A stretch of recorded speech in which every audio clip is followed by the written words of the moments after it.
앞서 지난 시간에 이어서, 우리, 김일성이가, 만주 빨치산으로 활동하는 그 과정에서, 소련의 어떤 막강한 배후를 얻고 활동하는 그런, 부분이었는데, 그 중에서 이제 대표적으로 소련군의 배후로 소르킨이라는 인물이 이제 등장하게 됩니다. 소르킨이라는 인물이 김일성의 가장 큰 배후 역할을 했고, 소르킨의 배후는 아까 베리야라 그랬고, 그래서 그런 큰 배경을 통해 가지고 아마도 김일성이가 박은영을 이기게 된 배경이 되지 않았냐 하는 게 지금 우리 앞서 공부한 그 과정이었던 것 같습니다. 그래서 그렇다면 지금 이 시간에는 소르킨에 대해서 좀 더 자세하게 좀 설명을 좀 해주시죠. 네, 알겠습니다. 제가 김일성은 소르킨의 끈앞풀이었다, 네. 이런 말씀을 자꾸 드리는데, 이것도 무슨 객관적 증거가, 네. 자료를 가지고 말을 해야 될 거 아닙니까? 그렇죠. 그래야 우리 독자분들이 신뢰를 가지고, 네. 그래서 자료를 냉전이 끝나고 탈냉전 시대 발굴된 자료를 가지고 네. 좀 더 보완해서 설명을 드리겠습니다. 그 중에 가장 제가 볼 적에 신빙성이 있는 자료가, 냉전 시대 영국을 망명한 KGB 간부가 있었습니다. 네. 고르디에프스키라고요. 고르디에프스키. 네. 이 양반이 1992년도에 1992년도. 네. 책을 저술을 했는데, 그 책에 보면은 자기가 KGB 본부로부터 지시받은 문건을 소개해놨습니다. 그 문건이 1978년도 8월 20일 날 본부로부터 지시 문건을 받았는데, 이 1978년도 그러면은 그 당시에 김일성이 소련하고 중공하고 등거리 외교를 하다가 중공으로 밀착되는 시기였어요. 그러고 보니까 소련으로서는 괘씸하지 않습니까? 그렇죠. 그러니까 이제 그 지시 문건 정확한 내용 보니까 견제하라 이런 게 내려갔겠죠. 그렇죠. 근데 그 문건 중에 무슨 내용이 있는가 하면은, 그 KGB 본부에서 내려온 문건에 이런 말이 있었다는 겁니다.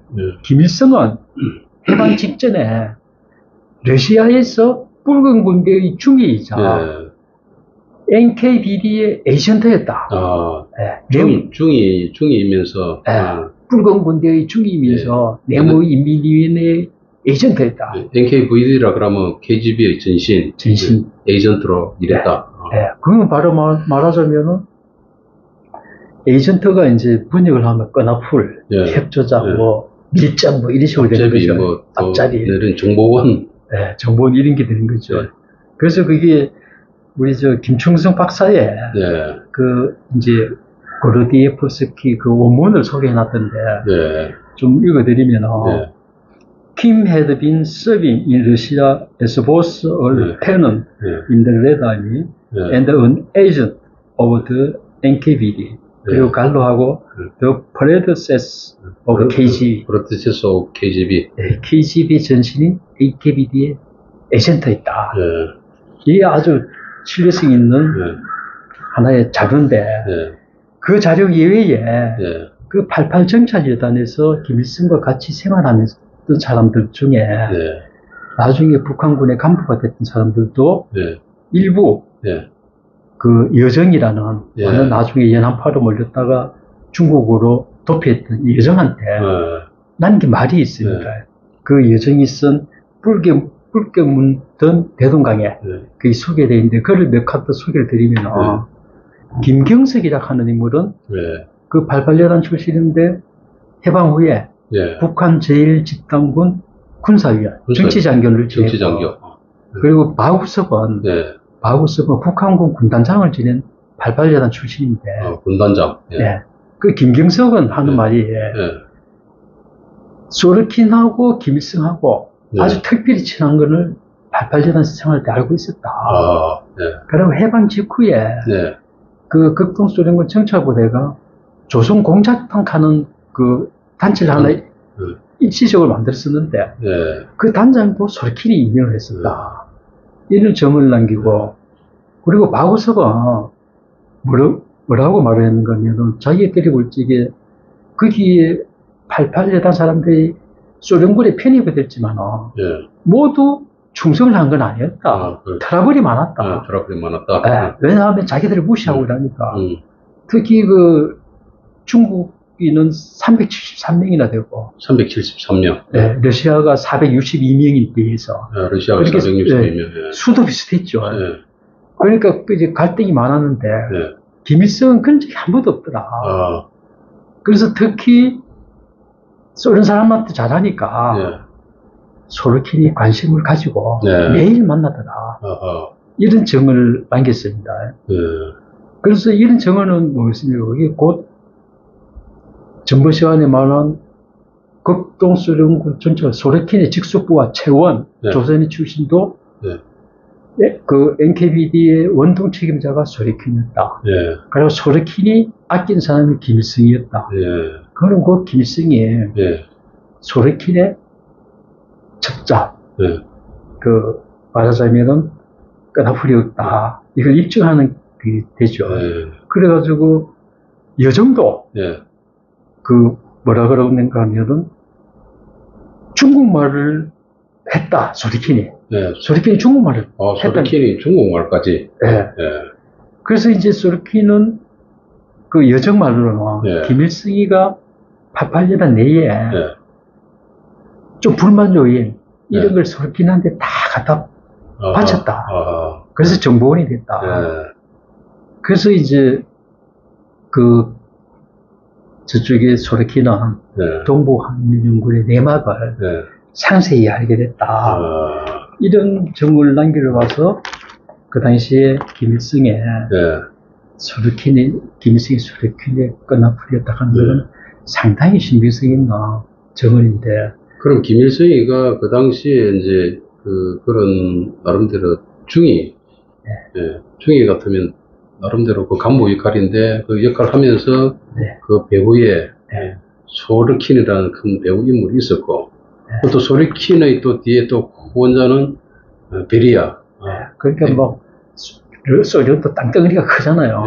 베리아는 스타진에 딱 붙어 있는 사람이고 베리아 산하에 여러 그 부대가 있는데 원도 책임자가 소르킨한테 맡겼는데 소르킨 밑에 김일성이가 그 있었던 거죠. 그래서 사실상 그러면 북한 정권을 장악하는데 박은영이하고 김일성이하고 경쟁 관계에서 실질적 역할은 소르킨이 했다고 보면 볼 수 있겠네요. 키웠다가 그랬다 보는 거죠. 오랫동안 관찰하면서.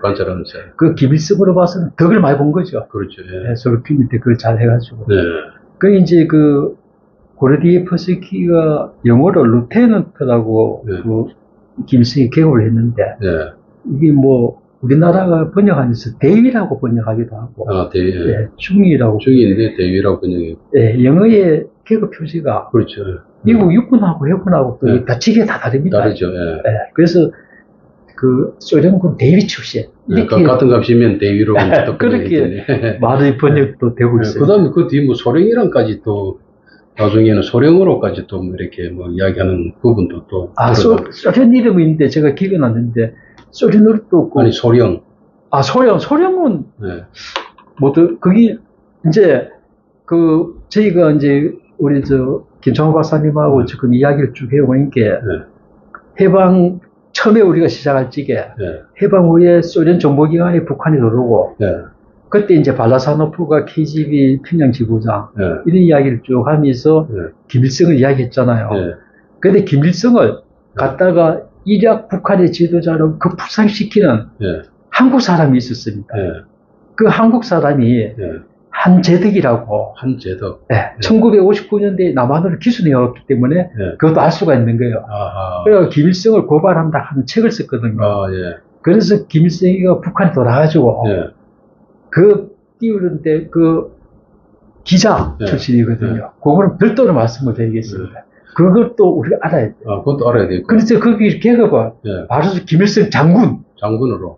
일약 장군으로. 대위도 알고 소령까지도 알고. 그럼 그 전에 이제 경무사령부에서 그러니까 각 지역에서 이제 김일성을 지역으로 파견 보내가 띄우기도 하고 하는 그 당시 그걸 넘어서서 지났어. 그 이야기가 전개되겠네요. 김일성을 띄우고 일할 적에는 계급을 안 불렀죠. 그냥 네. 지도자다 이랬죠. 지도자. 그 뭐 대위인이라면 네. 품격이 떨어지잖아요. 그렇죠, 그게. 그래서 이제 조금 더 말씀을 드리면은 우리 저쪽에 김국호 기자가 소련 가서 이제 취재를 할 적에 네. 레베데프하고 네. 인터뷰를 했지 않습니까? 네. 그 당시에 이 레베데프가 1991년 6월 달에 네. 레베데프 집에 가서 인터뷰를 했는데 88살이었어요. 어허. 2년이 있다 90살로 죽었어요. 어허. 근데 그때 레베데프 정언을 보면 네. 김일성이가 원산으로 돌아가고 2, 3일 있다 평양으로 돌아가지고 그렇죠. 예. 자기를 찾아왔다는 거예요. 어허. 그런데 이제 문일도 요 88여단 출신인데 문일 통역으로 네. 인터뷰를 하는데 네. 김일성이가 네. 우리 빨치산 부대도 네. 일본과 전쟁한 걸로 네. 해주세요. 네. 이렇게 이야기했다는 거예요. 아하. 그러니까 레베데프 자신이 네. 아니 그게 무슨 말인가. 네. 조선을 해방한 거는 소련과 25군하고 태평양 함대 네. 그밖에 없다. 네. 88정찰재단 누구도 네. 대일전에 참전하지 않았다. 어. 총 한 방 안 쐈다. 절대 역사를 바꿀 수는 없다. 야. 이걸 김국기자한테 넘긴 거예요. 어허. 이것도 김국호 그쪽 중앙일보 네. 김국호 기자가. 네, 김국기 기자가 쓴 평양의 소련 군정 네. 그 54에서 55쪽에 예, 예. 이 나옵니다. 아, 예. 그래 이렇게 중요한 사실들은 예. 어떤 책 한 기퉁에 남겨둘 게 아니고 예. 우리가 자꾸 후세들한테 예. 이야기를 해줘야지 그렇죠. 예. 북한의 실체가 되는 거예요. 그렇죠. 예. 아주 그 의미 있는 그런 부분인 것 같습니다. 그런 부분이 정말 우리가 공부를 안 하면 뭐 시간이 지나면서 점차 사장이 되고 또 역사는 성자에서 자꾸 왜곡이 되다 보니까 성자의 기록으로 자꾸 왜곡되는 그런 속성을 갖고 있는 것 같아요. 그래서 그런 부분을 우리 연구자 또 학자들이 이런 부분을 좀 근거 있게 계속 좀 연구를 해야 될 것 같습니다. 자, 오늘 여기까지 하고 또 다음 시간에 또 계속 재미있게 또 대담을 해보도록 하겠습니다. 네.